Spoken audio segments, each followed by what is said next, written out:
Good morning, Chief. Thank you very much for the opportunity to address you today. As you know, I'm Captain Fernandez, and I'm a brand new captain at Station 47, and it's an honor and a privilege to be here, and I'm very excited about my new position. Chief, I want you to have the utmost confidence in me, even though I'm a new captain, that I'm going to give 100% of my effort to meet the mission, vision, and core values of the organization.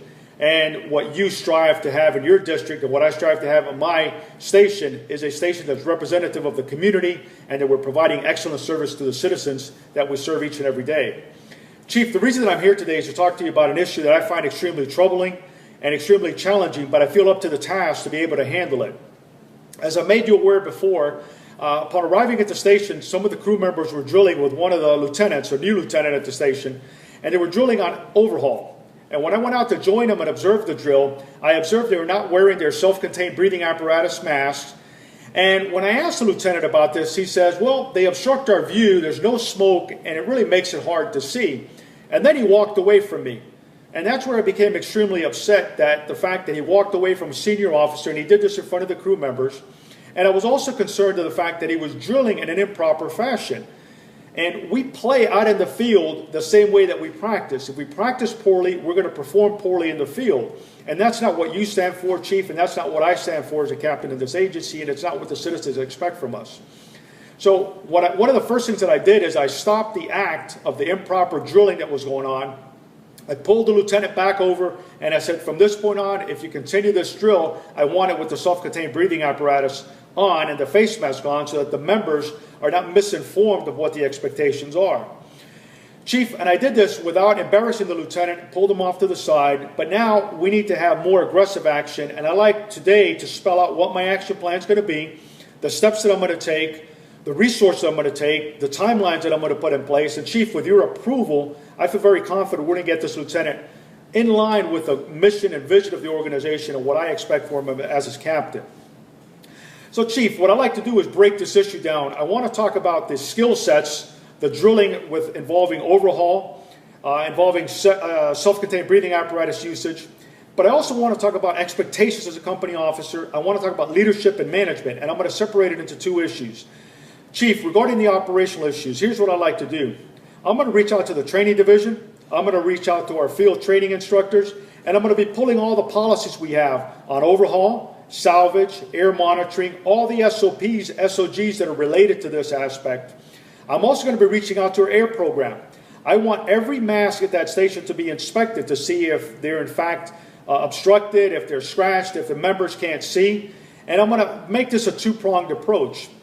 Now, my supervision style is not one to go out and discipline people, but rather to set manageable goals and objectives and make clear what the expectations are.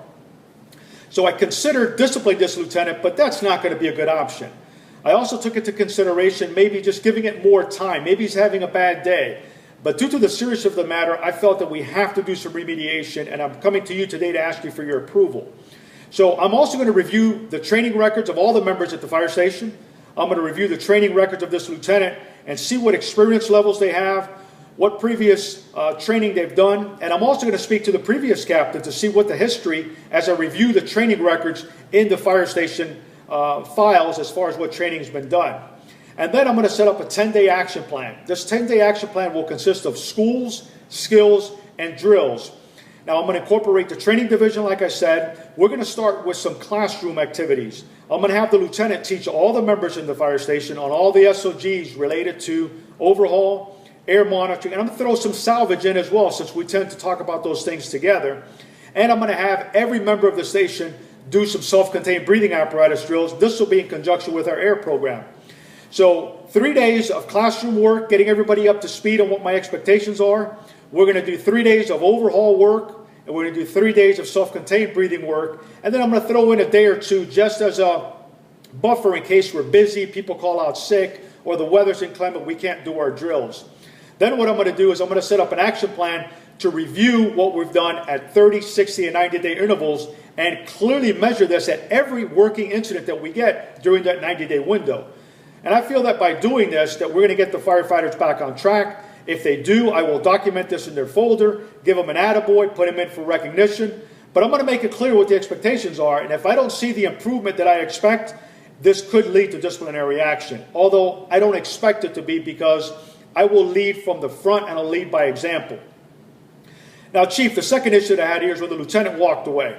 This is unacceptable. I would never do that to you, and I would never expect an officer at any rank or any firefighter in this organization to do that. So I'm also concerned because I've heard scuttlebutt that this lieutenant thought he should have been promoted sooner. So what I'm going to do here for this is I'm going to reach out to the Human Resources Department, Testing and Validation. I'm going to reach out to our personnel management, find out what occurred in this promotional exam. I'm going to look at the promotional guidelines contained in our collective bargaining agreement. I'm going to also review the civil service rules. I want to set up a one-on-one meeting separate from the training meeting with this lieutenant. Chief, with your permission, I'd like to ask 1 hour of out-of-service time so we're not interrupted. I want to find out what's going on with this lieutenant. How does he like the job? Is he challenged and stimulated by this new promotion, or is he overwhelmed? Did he go to officer training school? What have we done as an organization to prepare him to be a lieutenant? One thing is to sit on the tailboard. It's one thing to sit up in the right front seat, and not everybody is capable to do that appropriately. So I want to make sure that I find out everything going on with this lieutenant, and I want to find out a little bit about him personally. I want to introduce myself. I want him to know what I stand for. Now, Chief, in preparation for this meeting, I am anticipating there may be some interpersonal issues to deal with. So I'm going to reach out to the Employee Assistance Program, to our chaplain. I'm going to reach out to the union itself to find out if the union has any resources to help our firefighters. Maybe he's got some financial issues. Maybe he's having some troubles at home. So I want to put this lieutenant at ease, as I want him to put all of his firefighters at ease and have this conversation. And I feel that by doing this, the expectations will be clear. If the lieutenant has any issues that he's dealing with, we can help him with that transition. Part of my role as a captain is to be a coach, a mentor, a leader, but it's not to talk it, it's to walk it. And I'm going to call him into this meeting and make sure that he understands that I'm here to help him and to assist him, and that he is here to assist and mentor and coach his subordinates as well.